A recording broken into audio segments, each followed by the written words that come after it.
İlham Əliyev arvadını, qızını da götürərək, arvadını, qızını götürən adam, belə bir məqamda, belə bir məkanda, hələ belə tədbirlərə gedən adam, istər BMT olsun, istər Trump'ın yanı olsun, istər Çin səfəri, Xinin yanı olsun, bu, yəni biraz da qarşı tərəfdən imdad diləmək kimi bir şeydir. Arvaddan getmək imdad diləmək kimi bir şeydir.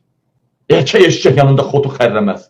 Hələ arvadını apardı bildik, aparmamalıydı. Hələ bu dayçanı, Leylanı nə yapar?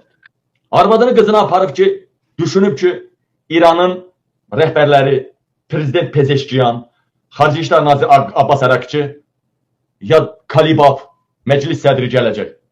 Bunlarla da bir yerdə Erdoğanla da görüşəcəklər, bir qardaşlıq mesajı verəcəklər.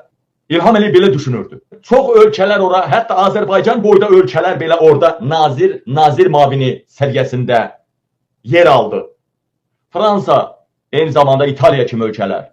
Ümumiyyətcə, İran heç ora bir dənə normal adam göndərmədi. Sadəcə Türkiyədəki səfir, Türkiyədəki İranın səfiri toplantıya qatıldı. Fikir verin ha. İran fərqindədir Türkiyə arxadan Erdoğan hökuməti İsraillə bağlı hökumətdir. Trump'a bağlı hökumətdir. Gördünüz, Trump ağzına gələni dedi, Erdoğan cavab verəmədi. Dedi, seçimdən yaxşı hiləni o bilir, dedi.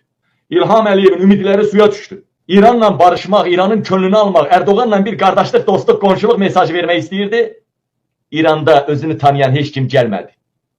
Biabır oldu, alınmadı. Belə yerdə deyirlər, bax, İlham Əliyev yemədi getdi. Bəli, İlham Əliyev Azərbaycan ərazisindən İrana silah göndərir. Bəli. Qundağı qatdalanan silahları da İranın içindəki təxribatçılara göndərir. Bəli, İlham Əliyev həmişə iki tərəfli işləyir. İrana yardım da eləyib öz silah həm üzərindən, həm də silah zavodlarımızdan. Bəli, İlham Əliyev aldığımız məlumata görə İrana ərzaq yardımları da edir. Niyə görə edir? Olsa Sepah bunu bağışlamayacağını bilir. Sepah İlham Əliyevi bağışlamayacağını bilir.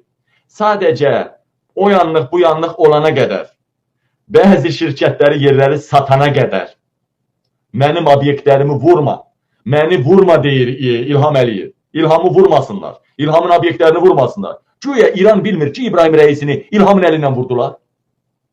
Bilmir İran bunu. Çox gözəl.